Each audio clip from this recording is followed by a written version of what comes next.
ففروا إلى الله إني لكم منه نذير مبين.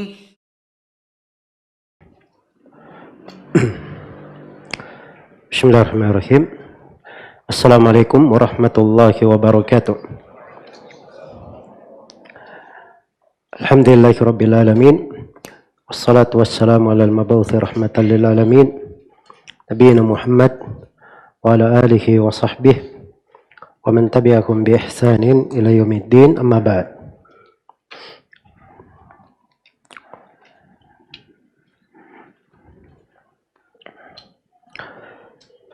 Baik, kita masih melanjutkan pembahasan sirah Nabi Sallallahu Alaihi Wasallam dari kitab Alfiyah Al-Iraqi, Alfiyah As-Sunnah An-Nabawiyah, yang berjudul Nadam Ad-Durar As-Saniyah fi Siyar Az-Zakiyah.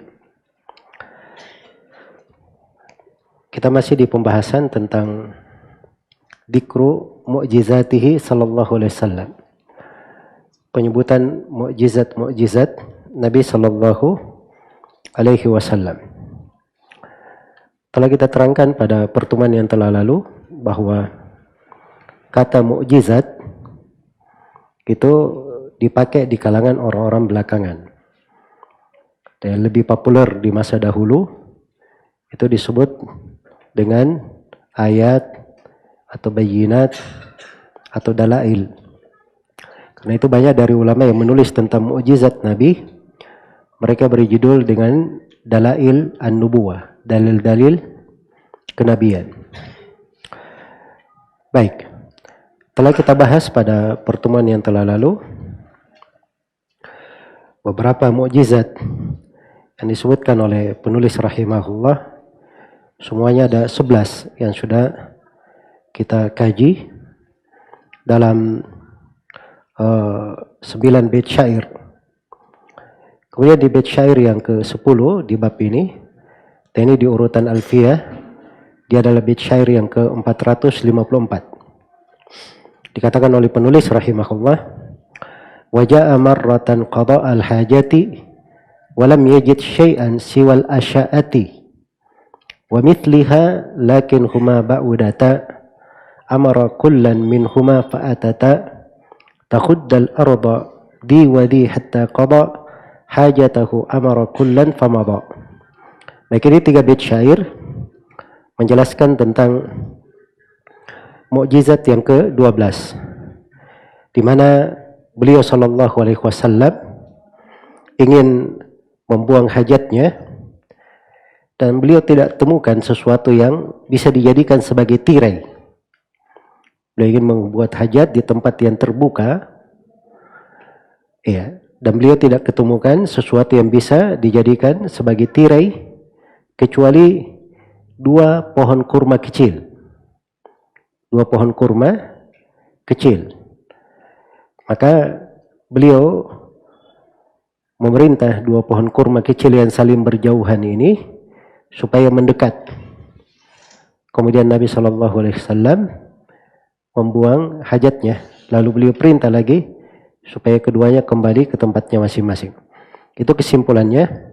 Bahasa penulis di sini, wajah amarratan, suatu kali Nabi itu datang qada al-haja, untuk membuang hajatnya. Walam yajid syai'an, dan beliau tidak temukan sesuatu. Maksudnya sesuatu yang menutupi aurat. Karena ketentuan orang yang buat hajat di tempat terbuka itu harus ada sesuatu yang menutupi auratnya. Iya. Kalau tidak ada yang dekat menutupi auratnya, maka dia harus menjauh sampai tidak kelihatan dari pandangan manusia. Maksudnya tidak kelihatan auratnya dari pandangan manusia. Baik. Kan suatu hari Nabi tidak menemukan sesuatu untuk dipakai berteduh, bersembunyi di belakangnya, membuang hajat. Siwa asya'ati, kecuali asya'ah. Asya'ah ini pohon kurma kecil. Ya. Wa mithliha, dan pohon kurma kecil yang lainnya. Berarti ada 2 pohon kurma. Ada 2 pohon kurma kecil. Namanya pohon kurma kecil itu tidak bisa menjadi tirai.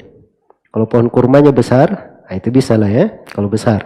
Tapi kalau kecil, ini tidak bisa menjadi tirai. Baik. Lakin huma ba'udata. Yang ada cuma 2 pohon kurma kecil, itu pun keduanya berjauhan. Amara kullan minhuma fa'atata. Maka Nabi perintah 2 pohon kurma ini, keduanya pun datang. Takhuddul arda di wadi hatta qada. Ya. Keduanya datang membelah bumi. 2 pohon kurma ini sampai berdekatan, bisa menjadi tempat yang menirai Nabi SAW, hatta qada hajatahu. Kemudian beliau membuang hajatnya. Amara kullan famadah. Setelah itu Nabi SAW perintah supaya keduanya kembali. Iya, supaya keduanya kembali. Lalu Nabi SAW berlalu setelah itu. Baik, ini kisahnya diriwayatkan oleh Imam Ahmad rahimahullahu ta'ala di dalam musnadnya. Iya, diriwayatkan oleh Imam Ahmad di dalam musnadnya, dan diriwayatkan pula oleh Ibnu Majah, Abu Nuaim di dalam Dalail An-Nubuwah, dan Al-Baihaqi juga di kitab Dalail An-Nubuwah. Baik. Dan pada sanadnya itu ada kelemahan. Pada sanadnya ada kelemahan. Iya. Hanya saja hadits yang semisal dengan ini itu ada di Sahih Muslim. Ada di Sahih Muslim. Kisah semisal dengan ini dari hadits Jabir bin Abdullah radhiyallahu anhuma. Iya. Jadi Jabir menjelaskan bahwa kami berjalan bersama Rasulullah SAW sampai kami turun ke sebuah lembah yang sangat luas. Karena Rasulullah SAW pergi membuang hajatnya. Maka kata Jabir, saya pun mengiringi Nabi dengan membawakan untuk beliau kendi air dari kulit, terbuat dari kulit berisi air. Maka Rasulullah SAW menoleh. Ya, beliau tidak menemukan sesuatu yang dipakai untuk bertirai supaya bisa beliau membuang hajat, tertutup auratnya atau tidak kelihatan oleh pandangan orang. Nah, ternyata yang ada di situ cuma 2 pohon yang berada di ujung lembah, berada di pinggiran lembah. Maka Nabi SAW pergi kepada salah satu dari pohon itu, lalu Nabi memegang salah satu rantingnya, lalu beliau berkata, "Inqadi alayya biidnillah." Tunduklah kepadaku dengan izin Allah. Maka pohon ini pun ditarik oleh Nabi seperti seekor unta ditarik oleh pemiliknya. Sampai Nabi datangi pohon yang satunya lagi. Jadi tarik sampai mendatangi pohon yang satunya. Lalu diambil lagi satu ranting dari keduanya. Kemudian ketika sudah berada di tempat yang cocok, maka Nabi SAW menyatukan antara keduanya. Maka Nabi berkata, menyatulah kalian berdua dengan izin Allah. Maka menyatu antara keduanya, kemudian Nabi membuang hajatnya di belakang kedua pohon tersebut. Dan ini di Sahih Muslim. Jelas ya? Ya, dari sudut riwayat apa yang disebut oleh penulis di sini, walaupun ada kelemahan, dia ada pendukungnya, ada syahidnya dari hadits Jabir di Sahih Muslim. Dan ini salah satu tanda kenabian Nabi kita Nabi Muhammad sallallahu alaihi wasallam. Baik. Kemudian tanda kenabian yang berikutnya, dan ini adalah yang ke-13, dari urutan penulis. Kata beliau, wasdalafat ilaihi sittu budni linnahri kullun sabiqun litta'ni. Ya. Dan bersegera atau mendekat kepada beliau 6 ekor unta linnahri, untuk disembelih.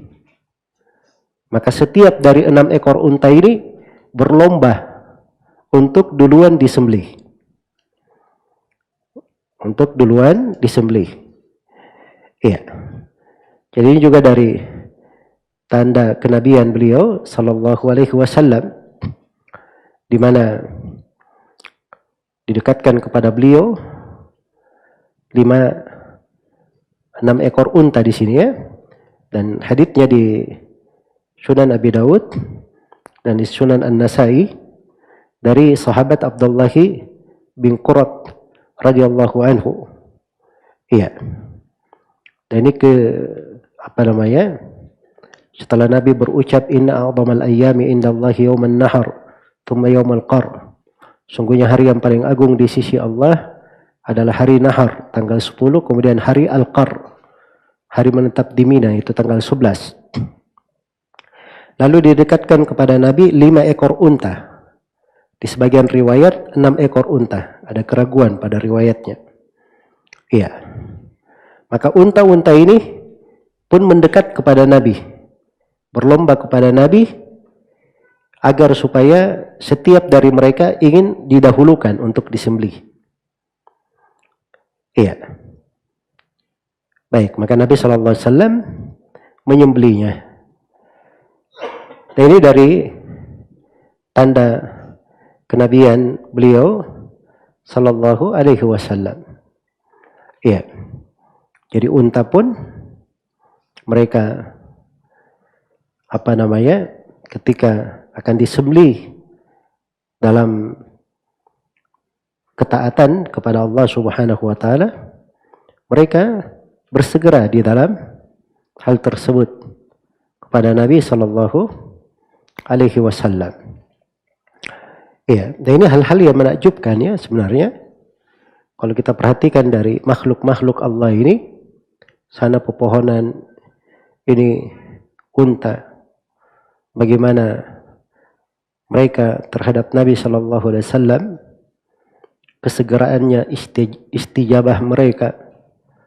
Harusnya kita ini manusia itu malu akan hal tersebut. Iya. Padahal telah ditunjukkan kepada kita berbagai tanda kenabian, telah datang kepada kita ayat-ayat Al-Quran, hadits-hadits Rasulullah sallallahu alaihi wasallam. Tapi subhanallah, pada makhluk-makhluk yang Allah ciptakan ada pelajaran-pelajaran. Iya. Keledai itu, kata Ibnul Qayyim, keledai kalau dia sudah tahu rumah tuannya, tempat dia tinggal, dia dibawa kemanapun di malam hari, lalu dilepas, dia bisa pulang ke kandangnya. Itu keledai. Iya. Itu pendidikan. Kata Ibnul Qayyim, tapi kita banyak dari manusia tidak tahu dia kemana jalannya menuju kepada Allah Subhanahu wa ta'ala. Jangan sampai keledai lebih baik daripada kita. Di tempat yang lain beliau sebutkan perumpamaan anjing terlatih. Anjing terlatih itu kan ada hukumnya di pembahasan fikih. Ya, boleh dipakai berburu. Hewan hasil buruannya boleh dimakan. Kalau anjing terlatihnya dilepas, baca bismillah, lalu menangkap hewan buruan, lalu hewan buruannya ditemukan dalam keadaan sudah mati, maka hewan buruan ini sudah halal dimakan. Sudah halal dimakan. Sebab dia menyembelihnya sama dengan mengirim anjing buruan. Kalau dia menyembelih pakai bismillah, maka cukup dia baca bismillah melepas anjing buruannya ini, anjing terlatih ini. Tapi anjing terlatih ini itu disyaratkan 3 syarat oleh para ulama. Syarat yang pertama, dia baru jalan kalau diperintah untuk jalan. Jadi kalau ada anjing terlatih, dia walaupun sudah lompat ke sana sini, dia tidak akan pergi sebelum tuannya berkata pergi, kejar. Ya, itu anjing terlatih. Syarat yang pertama. Syarat yang kedua, dia berhenti apabila diperintah untuk berhenti. Apabila diperintah untuk berhenti. Kemudian syarat yang ketiga, anjing yang terlatih, dia tidak memakan hewan buruan itu untuk dirinya sendiri. Karena itu kalau anjingnya terlatih, dia selapar apapun, begitu menangkap hewan buruan, dia tidak menangkap untuk dia makan. Dan dia tidak akan makan sampai tuannya mengizinkan dia atau memberi jatah makan untuknya. Itu anjing terlatih. Iya. Kata Ibnu Qayyim, ini anjing saja makhluk kalau dilatih bisa terdidik.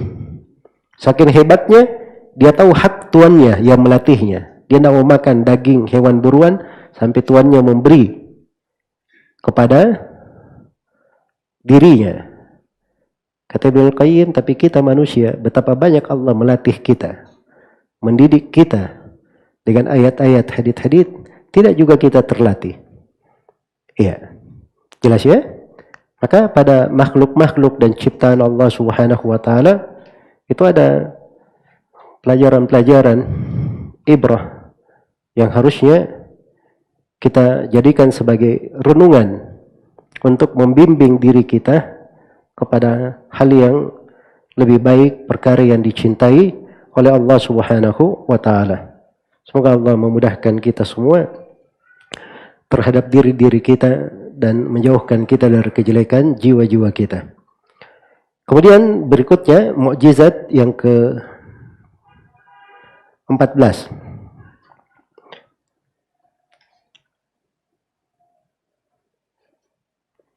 Baik. Kata beliau, wa nadarat ainu qatadatin faraddu tilka fakanat min sahihatin ahad. Ya. Kata beliau, wa nadarat, dan jatuh ainu qatadatin, mata Qatadah. Qatadah ini nama sahabat ya. Nama lengkapnya Qatadah ibnu Nu'man Al-Ansari. Qatadah ibn Nu'man Al-Ansari radhiyallahu anhu. Jadi matanya itu pernah jatuh. Iya. Faradda tilk. Lalu matanya ini dikembalikan lagi oleh Nabi sallallahu alaihi wasallam. Iya. Dikembalikan lagi oleh Nabi sallallahu alaihi wasallam. Makanat min sahihatin ahad. Akhirnya mata yang tadinya sudah jatuh ini lalu dibalikkan lagi oleh Nabi ke tempatnya. Kemudian sembuh Qatadahnya. Dan ini kejadiannya di perang Uhud ya. Kejadiannya di perang Uhud. Ternyata mata yang tadinya jatuh kemudian balik ini akhirnya menjadi lebih tajam pelihatannya dari mata yang satunya lagi. Ya, katanya disebut kalau mata yang satunya kena ramat penyakit merah, mata yang tadinya jatuh itu dia nggak apa-apa. Dia lebih tajam dan lebih kuat pandangannya. Iya. Di sini ada dua kalimat di syair ya, ainu qatadatin, di kasratain di situ qatadanya. Kalau kaidah nahwunya ainu qatadata. Qatadata harusnya sebab dia mamnu minas sarf. Tapi di kasratain untuk menjaga keseimbangan timbangan syairnya. Dan di akhir dari bait syairnya min sahihatin ahad, ahad itu asalnya pakai tasydid ahaddu asalnya. Tapi tasydidnya dibuang kemudian disukun untuk meringankan. Artinya sangat tajam. Artinya sangat tajam. Jadi beda ya, ahad dengan ahad itu beda. Kadang Masya Allah ada yang baca Qul huwallahu ahad terlalu berlebihan dia tahan, akhirnya merubah makna. Qul huwallahu ahad. Pernah dengar begitu? Itu merubah makna ya. Sebab kalau ahad itu artinya sangat tajam. Kalau ahad itu baru benar, yang maha satu. Yang maha satu. Apalagi kalau dia baca Allahus samad, Itu nggak ada artinya kalau Allah Samad. Ya. Lam yalid wa lam yulad. Itu hati-hati ya, itu menambah kalimat itu. Tasydid itu menambah satu kata dalam bahasa Arab. Baik, karena itu tajwid itu penting ya. Kalau mengatakan ucapan Al-Jazari bahwa ilmu tajwid itu hatmun lazimu, adalah kewajiban, itu benar. Pada posisi sholat itu wajib dibaca dengan tajwid yang benar, yang membuat seseorang itu tidak keliru, ya, tidak jatuh di dalam lahan jali yang bisa membatalkan bacaannya. Baik, jadi di sini tanda kenabian terkait dengan mata Qatadah, ya, Ibn Nu'man Al-Ansari radhiyallahu taala anhu, yang sudah jatuh, ya, ternyata diambil lagi, dikembalikan ke tempatnya oleh Nabi Sallallahu Alaihi Wasallam, ya, maka matanya sembuh lagi, matanya sembuh, iya. Dan setelah itu mata tersebut malah lebih tajam dan lebih kuat dari mata yang satunya. Dan ini dari tanda kenabian Nabi Muhammad Sallallahu Alaihi Wasallam. Dan ini diriwayat Al-Hakim, ya, dari beberapa jalur, disebutkan oleh Al-Manawi rahimahullahu taala. Kemudian berikutnya tanda kenabian yang ke-15. Kata beliau, wa bari'at ainu aliyin ittafal fiha liwaqtihi wa ma'ada hasal. Ya, demikian pula sembuh matanya Ali. Nah, jadi penyakit mata ini juga pernah menimpa menantu Nabi Sallallahu Alaihi Wasallam, Khalifah Rasulullah yang keempat, sahabat yang mulia Abul Hasan Ali bin Abi Thalib radhiyallahu taala anhu. Jadi Ali bin Abi Thalib pernah terkena penyakit ramat, matanya itu merah, sehingga beliau tidak keluar rumah. Ya, di suatu hari Nabi berkata kepada para sahabat dalam hadits riwayat Bukhari dan Muslim, la'utiyanna ar-rayata ghadan rajulan yuhibbu Allah wa rasulahu wa yuhibbuhu Allah wa rasuluhu. Besok aku akan berikan bendera kepada seorang lelaki yang dia ini cinta kepada Allah dan Rasulnya. Allah dan Rasulnya juga cinta kepada dia. Iya. Maka malam itu para sahabat tidak nyenyak tidurnya. Semuanya berharap ingin diberi bendera itu. Sampai Umar ibn Khattab berkata, saya belum pernah selama saya hidup berharap untuk mendapat kepemimpinan kecuali pada waktu itu. Sebab Nabi sebut akan diberi kepada seorang lelaki yang dicintai oleh Allah dan Rasulnya. Allah dan Rasulnya juga cinta kepadanya. Ini sudah dia dapat dua hal yang menunjukkan bukti keimanan. Dan itu dicari oleh semua muslim, apalagi sahabat. Iya. Jadi subhanallah, besoknya Umar pun yang biasanya kalau ada kegiatan seperti itu tidak begitu menampakkan dirinya, Umar sengaja berada di depan supaya kelihatan. Jelas ya? Tapi ternyata Nabi Sallallahu Alaihi Wasallam berkata, di mana Ali bin Abi Thalib? Iya. Di mana Ali bin Abi Thalib? Nah, itu takdir itu ya.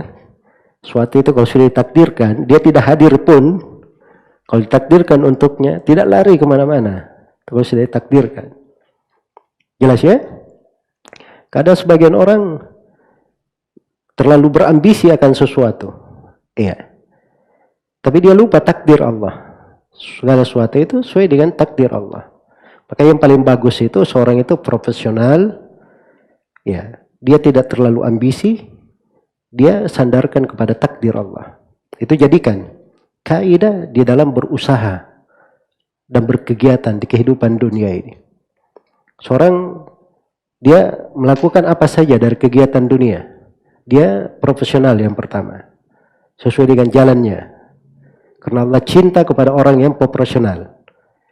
Innallaha yuhibbu abdan idza amila amalan ayyutkinahu. Allah cinta seorang hamba kalau dia bekerja sebuah pekerjaan, dia itqan, sempurna dia kerja. Nah, tapi ingat, keberkahan itu bukan kepada orang yang terlalu ambisi, dan diberikan kepada orang yang terlalu ambisi. Sedang-sedang saja. Kemudian yang ketiga, dia selalu curahkan kepada Allah. Nah, kalau dia selalu ditemani 3 hal ini dalam usaha dan upayanya di dunia, maka insya Allah itu adalah sumber keberhasilan, alamat keberuntungan untuk seorang hamba. Baik, Ali bin Abi Thalib tidak hadir di situ, malah dia yang dicari. Mana Ali bin Abi Thalib? Maka para sahabat berkata, ya Rasulullah, dia sedang mengeluh sakit. Kata Nabi, datangkan ke sini. Maka didatangkanlah Ali bin Abi Thalib dalam keadaan sakit matanya, maka Nabi meludahi mata tersebut. Iya. Tadi menunjukkan boleh seorang itu meruqyah, itu bentuk dari ruqyah, mengobati, ya, dalam bentuk mengeluarkan sedikit dari ludah disertai dengan bacaan. Kalau Nabi SAW tidak membaca pun tidak ada masalah, karena air liur Nabi itu adalah apa? Berkah. Tapi kalau orang lain, mana ada air liurnya berkah? Jelas ya? Ya Syekh, tolong ludahi tangan saya. Untuk apa? Supaya berkah. Gosok tangannya. Itu tidak boleh berkeyakinan seperti itu. Jelas ya? Ya Syekh, minum dulu air minum ini supaya ada bekas minum kamu. Biar saya minum, berberkah. Itu tidak benar yang seperti itu. Keyakinan. Kecuali kalau syekhnya baca Al-Quran di situ, itu bentuk ruqyah namanya. Keberkahan dari bacaan. Jelas ya? Bukan pada dat dan pada sesuatu yang melekat pada orang salih tersebut. Kalau dibacaan Al-Quran, dibacakan di air, nah, bacaan Al-Quran itu diiringi dengan ludah, itu nggak apa-apa. Ludahnya namanya ada bacaan Al-Qurannya. Jelas ya? Maka itu membawa keberkahan, dan itu ada, diizinkan di dalam syariat. Baik, jadi pembahasan berberkah ini, tabarruk ini sudah kita uraikan ya berulang kali. Harus dibedakan, ada hal-hal yang merupakan khususan Nabi Sallallahu Alaihi Wasallam. Iya. Karena itu tidak ada pernah di dalam sejarah itu ada seorang sahabat menunggu Abu Bakar As-Siddiq. Ya, biar dia minum dulu. Kalau saya minum selesai, minum lebih dari apa? Air minumnya. Ya. Atau dia beri kepada Abu Bakar makanan. Terus dia katakan, Abu Bakar jangan dihabisi. Lebihnya biar saya makan. Ya, itu nggak ada sejarahnya. Tidak terjadi pada Abu Bakar, pada Umar, pada Uthman, dan pada Ali bin Abi Thalib radhiyallahu ta'ala anhum. Dan mereka ini adalah wali-wali Allah menurut kesepakatan ulama. Semuanya tahu tentang hal itu. Tapi itu tidak berlaku pada sahabat ini. Karena itu kekhususan siapa? Nabi Muhammad sallallahu alaihi wasallam. Baik. Jadi ini mempercampur adukkan riwayat-riwayat, akhirnya jatuh di dalam apa? Kekeliruan-kekeliruan karena hal tersebut. Jadi ketika Ali bin Abi Thalib didatangkan, diludahi matanya oleh Nabi Sallallahu Alaihi Wasallam, maka pada saat itu juga langsung sembuh. Iya, Ali bin Abi Thalib radhiyallahu taala anhu. Iya, baik. Kemudian setelah itu diserahkanlah bendera kepada beliau. Dan Ali bin Abi Thalib memimpin, dan ini kejadian di perang Khaybar ya. Maka dibukakanlah kemenangan untuk kaum muslimin melalui tangan Ali bin Abi Thalib radhiyallahu taala anhu. Baik. Kemudian berikutnya, ini mukjizat berikutnya. Dan ini yang ke-16. Kata beliau, wa ibnu Atiqin rijluhu usibat fahiya bimashihi sari'an bari'at. Demikian pula Ibn Atiq ini nama beliau Abdullah ibn Atiq Al-Ansari. Iya. Abdullah ibn Atiq Al-Ansari. Jadi beliau pernah ditugaskan untuk membunuh Rafi bin Abi Al-Huqaiq dari orang Yahudi, dan ketika beliau turun dari tangga rumah Rafi bin Abi Al-Huqaiq, ya, kakinya terluka waktu itu. Ya, kakinya terluka. Maka Nabi SAW mengusap dengan tangannya. Ya, mengusap dengan tangannya. Maka kaki Abdullah bin Atiq pun sembuh. Ya, dan ini kejadiannya disebutkan di dalam riwayat Al-Bukhari. Disebutkan di riwayat Al-Bukhari. Baik. Jadi ini dari tanda kenabian Nabi Muhammad sallallahu alaihi wasallam. Ya. Beliau juga diberi dari hal seperti itu. Jadi banyak dari tanda kenabian Nabi yang telah berlalu itu ada pada Nabi kita. Nabi Muhammad sallallahu alaihi wasallam. Misalnya Nabi Musa alaihi salam itu digelari Kalimur Rahman, orang yang diajak bicara oleh Allah secara langsung. Nabi kita juga Allah berbicara langsung kepadanya. Iya. Nabi Isa alaihi salam beliau menyembuhkan dari penyakit-penyakit yang sulit disembuhkan. Jelas ya? Maka Nabi sallallahu alaihi wasallam juga diberi sebagian dari hal tersebut. Jadi beliau itu dilengkapi oleh Allah Subhanahu wa taala dengan berbagai ayat-ayat, tanda-tanda kenabian yang dengannya manusia itu gampang beriman kepada beliau sallallahu alaihi wasallam. Iya. Baik. Tapi di sini sering saya ingatkan ya bahwa tanda-tanda kenabian itu namanya saja tanda kenabian, bukti menunjukkan bahwa beliau adalah seorang apa? Seorang nabi. Jadi semuanya itu dijadikan sebagai tanda, alamat, argumen, hujjah bahwa beliau adalah seorang nabi dan seorang rasul. Kembalinya ke sana. Iya. Jadi kalau misalnya ada nabi punya tanda kenabian di ilmu kedokteran misalnya, jangan dikatakan bahwa nabi itu dokter yang paling hebat. Atau beliau punya tanda kenabian dalam siasat perang misalnya, oh nabi itu pemimpin tidak ada duanya. Jelas ya? Dimasukkan di dalam urutan tokoh-tokoh sedunia nomor 1. Ya memang nomor 1. Ya, sallallahu alaihi wasallam. Tapi orang-orang kafir kenapa dia masukkan nomor 1? Di urusan ketokohan di dalam memimpin. Bukan itu yang diinginkan dari tanda kenabian. Jangan tertipu oleh mereka. Mereka ini ingin memalingkan kita dari apa? Dari hal yang terpenting dalam agama. Hal yang terpenting dalam agama, kedudukan beliau sebagai nabi dan rasul. Bukan sebagai seorang pemimpin. Ahli perang, ahli siasat. Ada lagi nabi ahli manajemen. Ya, jelas ya? Betul, nabi punya strategi itu ada. Dari pokok syariat mengatur.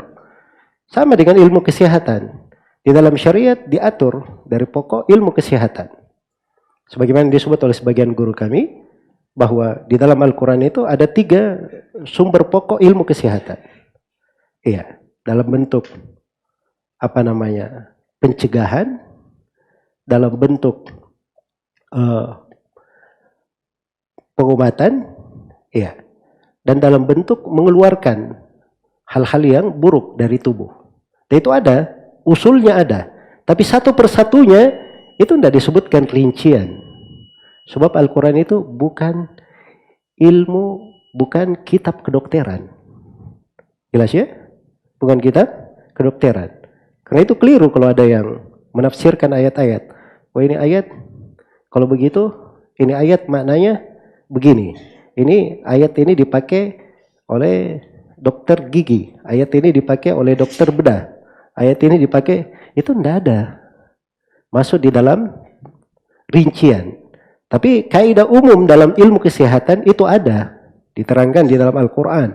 Sebab Al-Quran itu mukjizat yang menunjukkan apa? Tanda kenabian Nabi Muhammad sallallahu alaihi wasallam.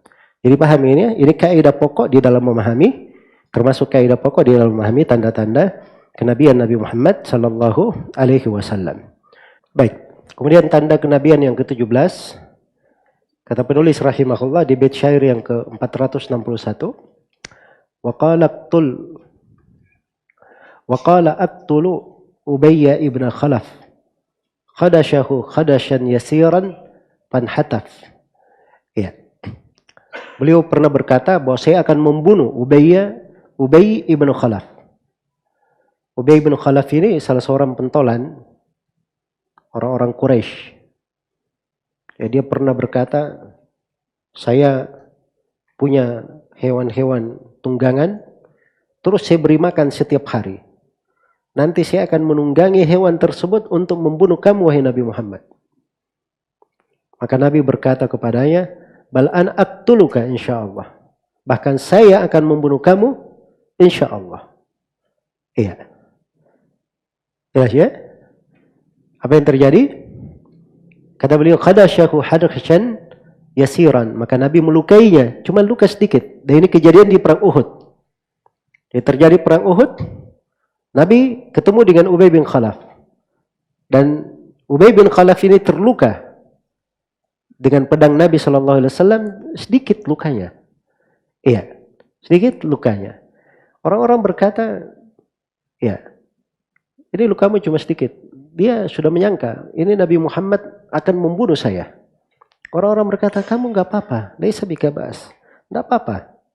Ya, enggak, Nabi Muhammad sudah berkata bahwa saya akan membunuhmu.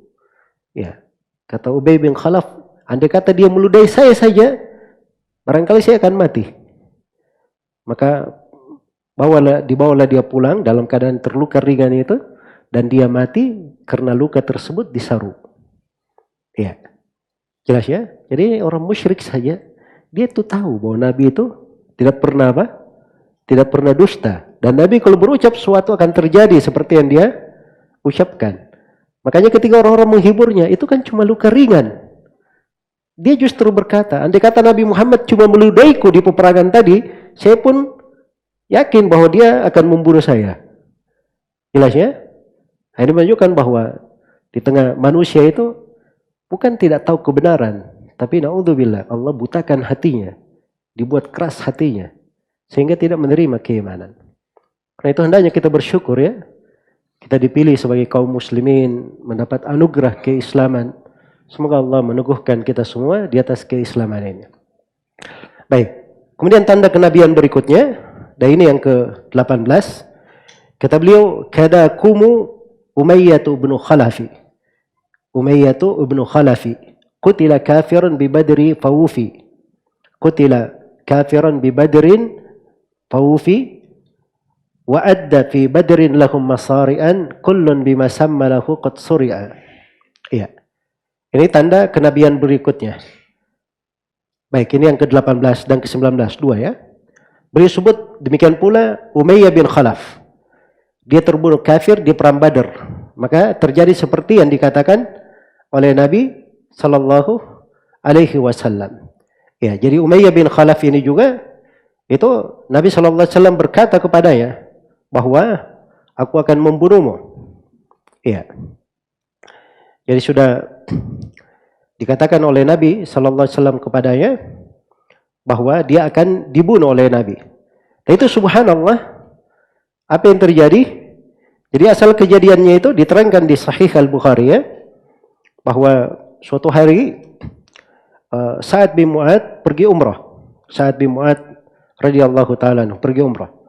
Lalu Sa'ad bin Mu'ad ya, waktu itu ketemu dengan Abu Jahal yang sedang tawaf. Ya. Sa'ad bin Mu'ad lagi tawaf ketemu dengan Abu Jahal. Maka Abu Jahal pun ya menghinanya, berucap sesuatu yang membuat Sa'ad bin Mu'ad marah. Maka keduanya pun bertengkar. Waktu itu Umayyah ibnu Khalaf kenal baik sama Sa'ad bin Mu'ad, karena kalau dia ke Madinah mau berdagang ke Syam, itu dia lewat Madinah dulu. Ya, dia singgah di Madinah. Maka waktu itu Umayyah berkata kepada Sa'ad, jangan kamu angkat suara engkau kepada Abul Hakam, maksudnya Abu Jahal. Dia ini pemimpin yang memimpin kota Mekah, maksudnya panutan di sini. Ya. Kata Sa'ad, kalau kamu menghalangi saya untuk tawaf, sebagaimana dia, saya akan putus perniagaan kamu ke Syam. Ya. Memutus perniagaan kamu ke Syam. Maka waktu itu Sa'ad pun marah kepada Umayyah dan dia berkata, biarkan saya dariku. Tahukah kamu bahwa Nabi Muhammad SAW telah bercerita kepadaku, saya mendengar dari Nabi Muhammad, bahwa Nabi Muhammad akan membunuhmu. Ya. Maka Umayyah bin Khalaf pulang ke rumahnya. Terus dia berkata kepada istrinya, tahukah kamu hari ini orang Medina itu bilang apa sama saya? Maksudnya Nabi Mu'ad. Bahwa dia mendengar Nabi Muhammad akan membunuh saya. Apa kata istrinya? Wallahi ma yakdzibu Muhammad. Demi Allah, Nabi Muhammad itu tidak pernah berdusta. Jelas ya? Jadi sedemikian jujurnya Nabi Muhammad di tengah mereka itu, kalau Nabi Muhammad berucap sesuatu, tidak ada yang berkata, ya dusta beliau di situ. Baik, maka begitu terjadi perang Badar, ya itu perang Badar kan dimaklumi kan, mereka semuanya diajak untuk keluar, ya dan akan datang nanti kisahnya ya perang Badar di sini di sirah ini. Maka begitu mau keluar di perang Badar, istrinya ingatkan kepada dia, ingatkah kamu ucapan kawan kamu orang Medina itu, maksudnya ucapan Sa'ad bin Mu'ad, bahwa Nabi Muhammad akan membunuhmu. Kata dia, iya ya. Maka dia pun berniat tidak keluar, tidak mau ikut. Tapi apa yang terjadi? Abu Jahal mendatanginya. Abu Jahal berkata, kamu ini dari tokoh pemuda di sini, nggak boleh ikut, harus ikut sehari atau 2 hari saja. Setelah itu kamu pulang silahkan. Mau ikut 2 hari, dalam selang 2 hari itu dia terbunuh. Dalam selang 2 hari itu dia terbunuh. Jelas ya? Begitu Nabi kabarkan Nabi akan membunuhnya, dia betul terjadi. Nabi SAW membunuhnya. Baik. Kemudian dari tanda kenabian beliau SAW juga, dan ini yang ke-19, wa'adda fi badrin lakum masari'an. Di perang Badar itu beliau sudah menghitung tempat-tempat kematian. Di sini akan mati si fulan, di sini akan mati si fulan. Kullun bima samma lahu qad suriya. Maka setiap orang yang ditunjuk oleh Nabi mati di situ, maka diketemukan dia mati di tempat yang ditunjuk oleh Nabi sallallahu alaihi wasallam. Dan ini diterangkan di dalam hadits riwayat Muslim, Abu Daud dari Anas bin Malik radhiyallahu taala anhu. Ini pengabaran ya dari Nabi sallallahu alaihi wasallam. Itu menunjukkan tanda kenabian. Nabi katakan akan mati di sini si fulan, di sini akan mati si fulan, akan mati si fulan. Terjadi sebagaimana yang diberitakan oleh Nabi sallallahu alaihi wasallam. Kemudian tanda kenabian yang ke berapa sekarang? Yang ke-20. Yaitu Nabi sallallahu alaihi wasallam ceritakan akan ada sekelompok dari umatnya yang berperang mengarungi lautan. Kata beliau, waqala an qaumin sayarkabuna tabaja hadzal bahri ay yaghzuna wa minhum ummu haramin rakibat al-bahra thumma fi ruju'ihim qabat. Ya, dan Nabi berkata tentang satu kaum, ya, bahwa mereka ini akan mengarungi, maksudnya akan mengarungi dalamnya atau mengarungi samudra lautan. Ayyakzuna, mereka akan berperang, ya, akan berperang. Dan Nabi katakan waktu itu kepada Ummu Haram, engkau termasuk mereka, karena waktu itu Ummu Haram radhiyallahu anha berkata, ya Rasulullah, ya, apakah saya termasuk dari mereka yang ikut berperan di lautan itu, mengarungi lautan? Kata Nabi, iya, engkau termasuk dari mereka.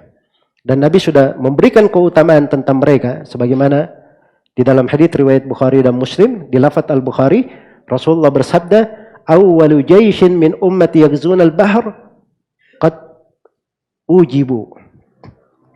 Awal tentara, awal pasukan dari umatku yang berperang mengarungi lautan, wajib atas mereka surga. Wajib atas mereka surga. Iya. Telah wajib atas mereka. Jadi keutamaan ya atas para sahabat ini. Ummu Haram masuk darinya. Baik. Tahukah ini terjadi di masa pemerintahan siapa? Di pemerintahan Muawiyah radhiyallahu ta'ala anhu. Beliau yang paling pertama memimpin pasukan kaum muslimin memerangi orang kafir, menyeberangi lautan. Iya, menyeberangi lautan. Ya, Rasulullah sallallahu alaihi wasallam itu beritakan perkara-perkara. Ya, ini sabat itu pertengahan laut ya. Itu sifat-sifat lautan saja beliau terangkan sifat lautan. Dari airnya, pertengahannya, apa yang berada di sekitarnya. Padahal Nabi itu tidak pernah melihat laut. Nabi tidak pernah melihat laut. Iya. Itu dari tanda kenabian beliau sallallahu alaihi wasallam. Baik. Dan Nabi kabarkan bahwa Ummu Haram akan meninggal setelah mengarungi lautan itu. Dan memang terjadi setelah beliau mengarungi lautan itu, maka beliau terjatuh dari terjatuh dari kendaraannya dan beliau meninggal karena hal tersebut. Iya. Jadi dari tanda kenabian Nabi Muhammad sallallahu alaihi wasallam beliau beritakan hal-hal yang akan terjadi dan terjadi sebagaimana yang diberitakan oleh Nabi sallallahu alaihi wasallam. Ketika Nabi berkata akan ada dari umatku yang memerangi lautan, memang waktu itu belum terjadi, ya kan? Dan kalau belum terjadi itu baru pengabaran, belum menjadi tanda kenabian. Setelah terjadinya, itu baru menjadi tanda kenabian, sebab dia terjadi sebagaimana yang diberitakan oleh Rasulullah sallallahu alaihi wasallam. Tanda kenabian yang ke-21 terkait dengan Al-Hasan bin Ali, cucu beliau sallallahu alaihi wasallam.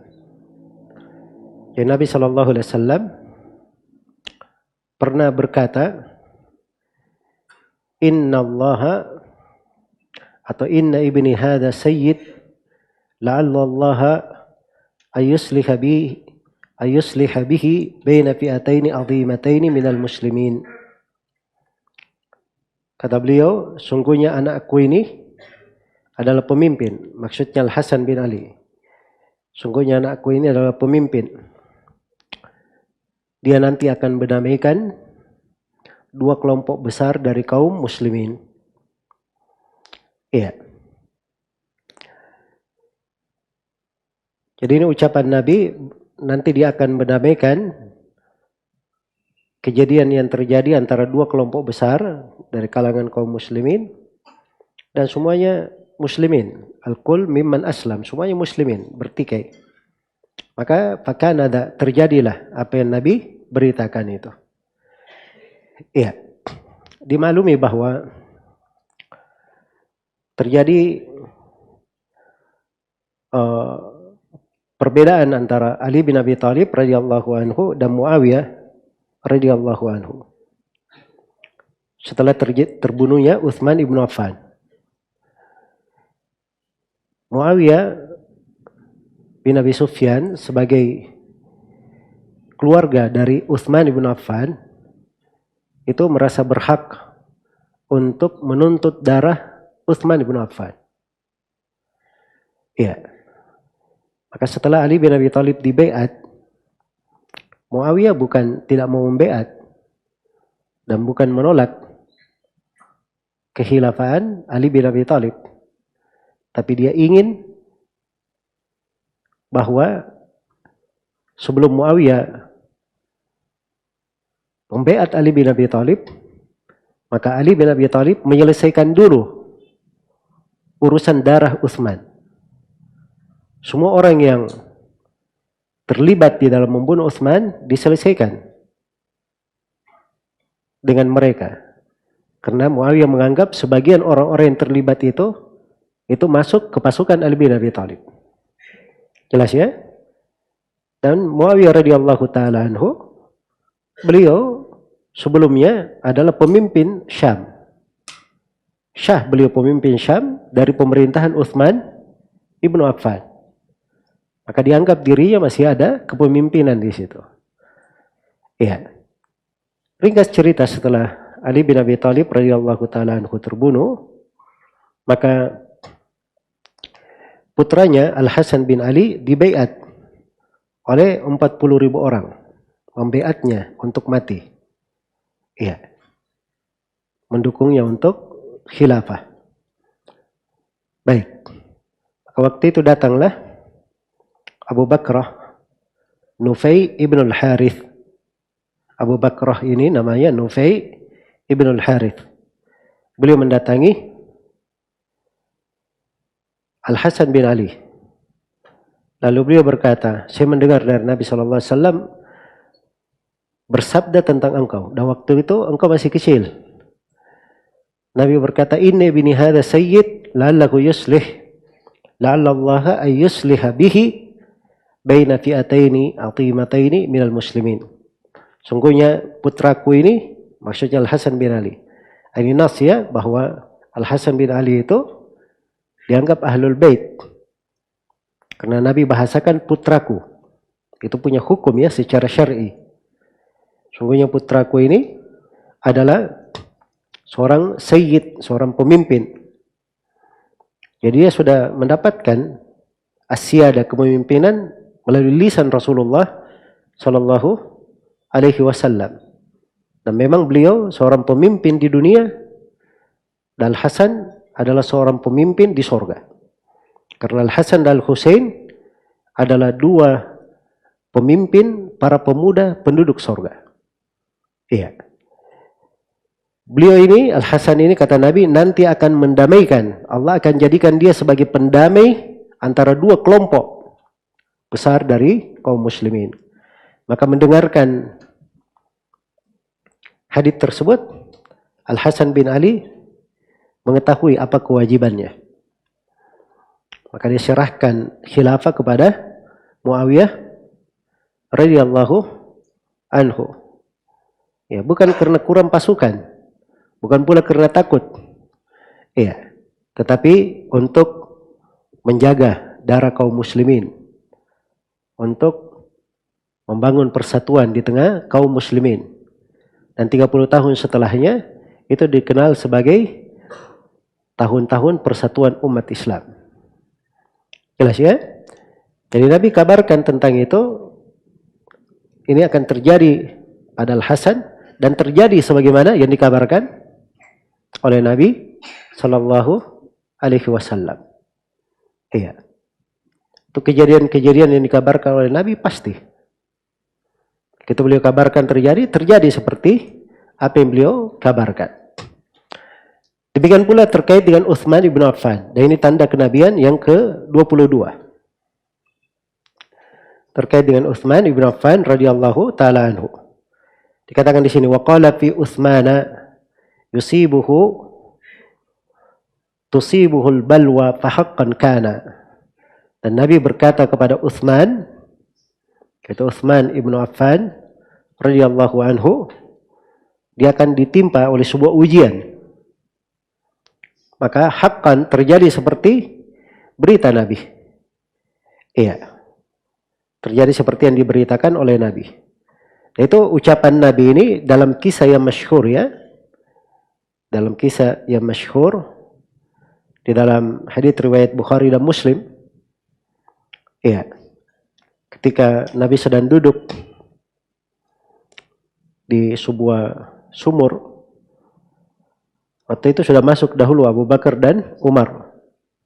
Sumurnya sudah penuh. Maka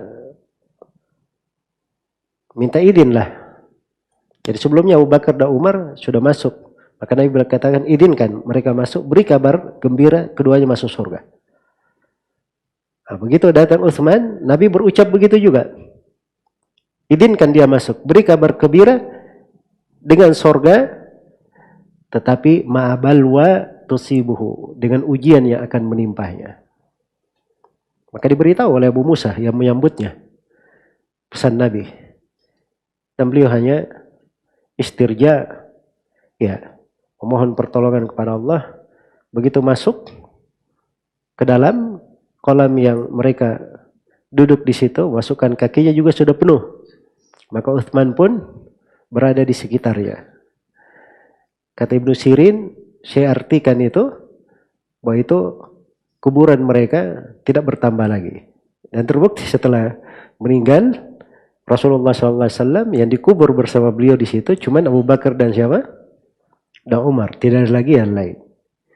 Jelas ya? Baik. Jadi Utsman bin Affan radhiyallahu taala anhu sudah diberitakan bahwa beliau akan meninggal kena ujian. Iya, kena ujian. Makanya ijtihad Utsman itu ketika beliau dikepung oleh orang-orang Khawarij, ya, dikepung oleh orang-orang Khawarij. Dan ini sebenarnya di kisah wafatnya Utsman bin Affan ada pelajaran besar ya khususnya ya seperti yang terjadi sekarang ya, penyebaran berita-berita hoax, berita-berita palsu, berita dusta. Itu ada orang-orang yang punya keahlian. Dan waktu itu yang punya keahlian ini seorang Yahudi yang pura-pura masuk Islam yang bernama Abdullah bin Saba. Ini yang cikal bakalnya kelompok Syiah dari sini, Abdullah bin Saba ini. Dia berkeliling ke berbagai negeri menghasut, mengirim surat-surat, memanas-manasi hati manusia supaya apa? Benci kepada Utsman ibn Affan. Maka datanglah orang-orang Khawarij ini yang mengepung rumah Utsman ibn Affan. Dan itu ada kisahnya ya, bukan cuma mengepung aja, ada kisah sebelumnya. Na'udzubillah dari perbuatan-perbuatan mereka. Meneriaki Utsman di mimbar, dia tarik turun dan sebagainya. Ya. Mungkin banyak yang bertanya, kemana para sahabat, pasukan Utsman? Kenapa tidak diberesin saja kaum Khawarij?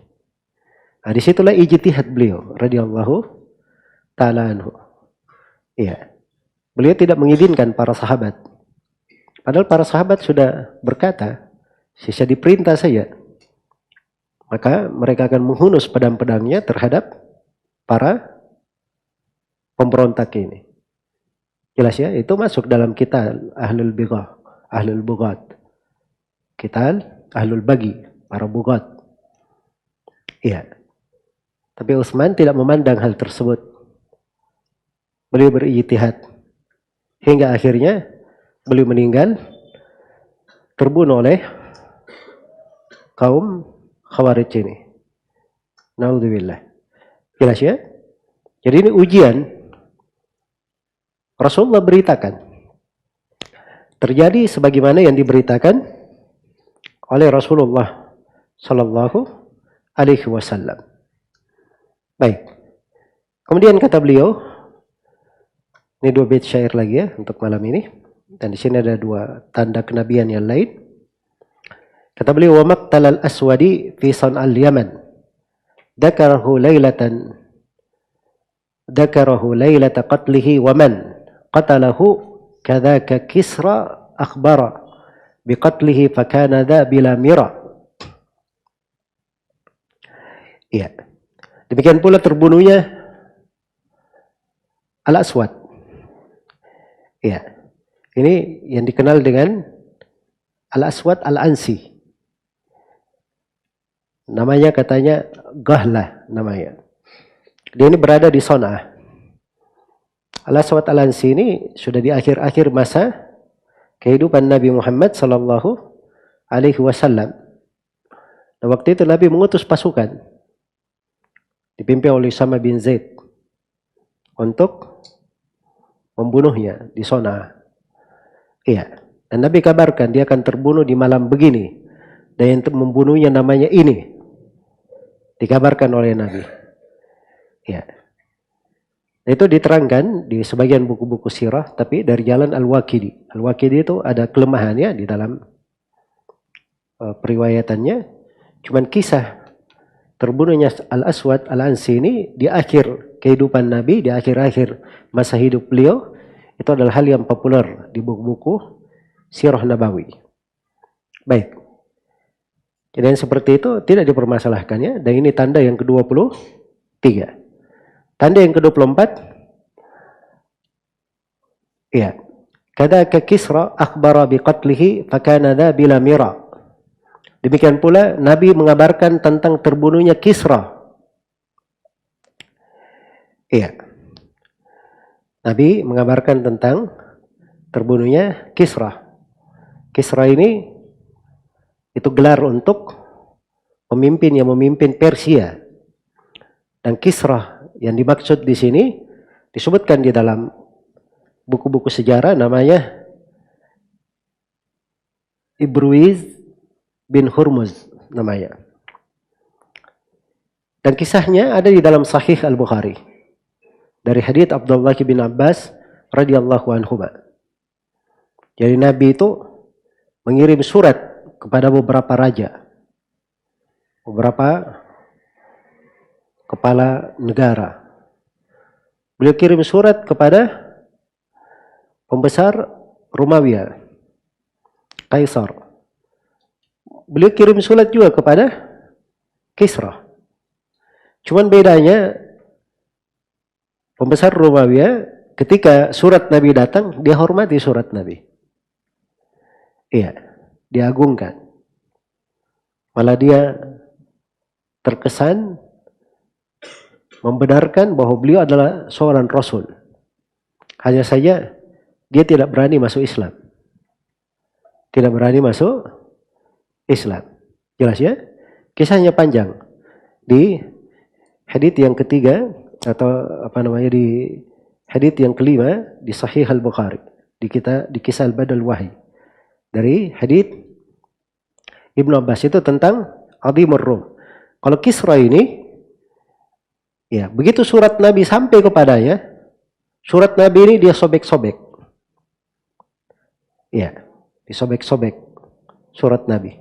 Maka Nabi SAW mendoakannya, Allahumma mazzik mulkahu. Ya Allah, sobek-sobeklah kekuasaannya.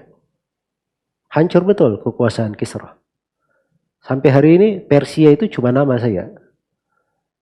Tidak ada. Beda dengan apa? Beda dengan Romawi. Mereka masih beranak-anak. Jelas ya? Iya. Tapi Persia dari sudut kerajaannya mereka habis. Ya, karena Allah sudah tentukan dalam Al-Quran, Inna syani'aka huwa al-abtar. Siapa yang mencelamu, dia pasti akan terputus perkaranya. Iya. Makanya orang yang mencela Nabi itu, semakin dia menantang Nabi, tunggu aja. Semakin cepat hancurnya. Biasanya begitu. Iya. Ini semuanya dari tanda kenabian Nabi Muhammad Sallallahu Alaihi Wasallam. Baik, sampai sini dulu ya. Kita sudah